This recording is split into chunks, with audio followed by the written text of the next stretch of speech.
Hello दोस्तों, स्वागत है आपका अपने यूट्यूब चैनल पर। दोस्तों, आज से हम जो हमारे यूपी बोर्ड के स्टूडेंट्स हैं क्लास 12th के कॉमर्स के, तो उनका एक सब्जेक्ट होता है अकाउंट्स, वो स्टार्ट करेंगे। ठीक है।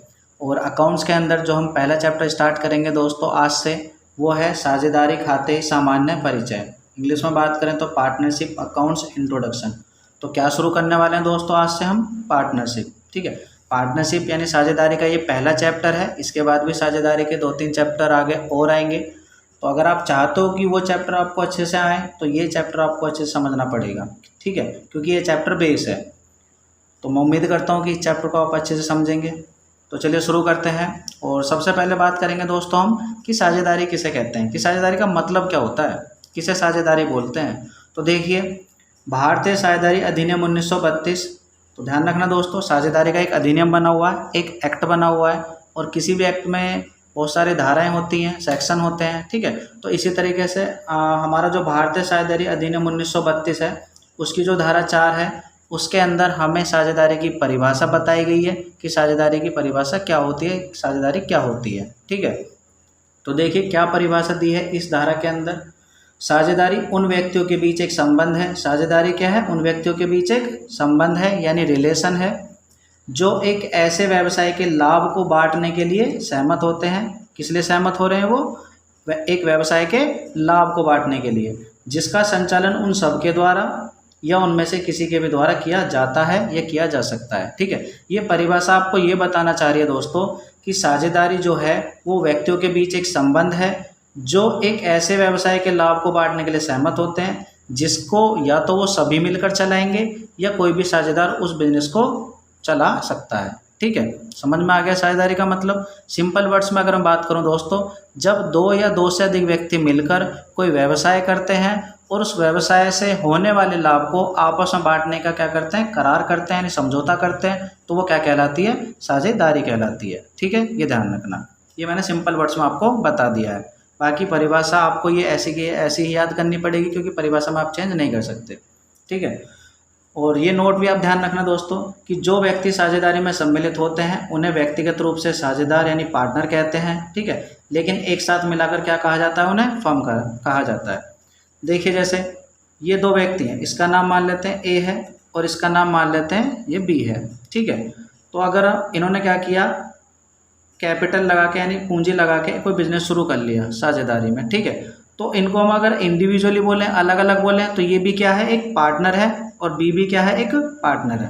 ठीक है। तो इंडिविजुअली बोले यानी अलग अलग बोले, व्यक्तिगत रूप से बोले, तो ये पार्टनर यानी साझेदार है। लेकिन अगर कलेक्टिवली यानी कि सामूहिक रूप से बोले तो ये क्या है? एक फर्म है। ठीक है, ये ध्यान रखना। समझ में आ गया इतना?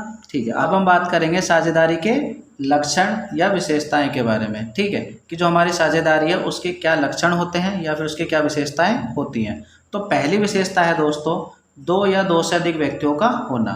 ठीक है। इसके अंदर आपको सिर्फ इतना ध्यान रखना है दोस्तों कि साझेदारी के लिए कम से कम दो व्यक्तियों का होना अनिवार्य है। ठीक है, क्योंकि एक अकेला व्यक्ति साझेदारी नहीं कर सकता। तो साझेदारी के लिए कम से कम दो व्यक्ति तो होने ही चाहिए। ठीक है। दूसरा आपको ये ध्यान रखना है कि साझेदारी में अधिक से अधिक 50 व्यक्ति साझेदार हो सकते हैं। ठीक है, ये अधिकतम संख्या है साझेदारों की, यानी एक साझेदारी के अंदर अधिक से अधिक कितने व्यक्ति साझेदार हो सकते हैं? 50। कम से कम दो, अधिक से अधिक 50। ठीक है। बाकी ये दो नोट आप ध्यान रखना। पहला नोट है साझेदारों की अधिकतम संख्या। अधिकतम संख्या कौन सी? ये 50। इसके बारे में कह रहा है ये। ठीक है, क्या कह रहा है देखो, साझेदारों की अधिकतम संख्या यानी जो 50 है, उसके विषय में भारतीय साझेदारी अधिनियम 1932 में कोई उल्लेख नहीं है। ठीक है। ये नोट आपसे ये कहना चाह रहा है दोस्तों कि हमारा जो भारतीय साझेदारी अधिनियम 1932 है, उसके अंदर हमें ये नहीं बताया गया कि एक साझेदारी के अंदर अधिक से अधिक कितने साझेदार हो सकते हैं। ठीक है। दूसरा, कंपनी अधिनियम 2013 की धारा 464। कंपनी अधिनियम 2013 की धारा 464 ने केंद्रीय सरकार को अधिकार दिया कि वह साझेदारों की अधिकतम संख्या निश्चित करे। ठीक है, यानी यहाँ पर क्या हो रहा है कि जो हमारा कंपनी अधिनियम 2013 है, उसकी जो धारा 464 है, उसने केंद्र सरकार से कहा कि आप साझेदारों की अधिकतम संख्या डिसाइड करो। ठीक है, लेकिन 100 से ज़्यादा नहीं। तो केंद्र सरकार ने फिर कितने डिसाइड किए दोस्तों? 50। तो इस तरीके से ये साझेदारों की अधिकतम जो संख्या वो डिसाइड की गई है। ठीक है।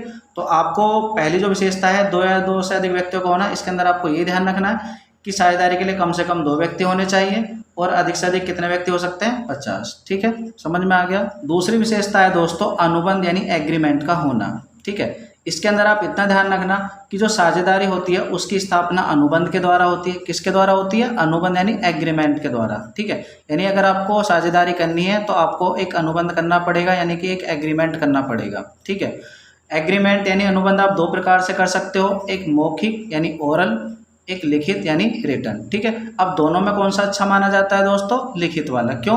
अगर आप मौखिक अनुबंध करते हो यानी कि ओरल एग्रीमेंट करते हो तो कल को कोई भी साझेदार अपनी बात से पलट सकता है, फिर लड़ाई झगड़ा होगा।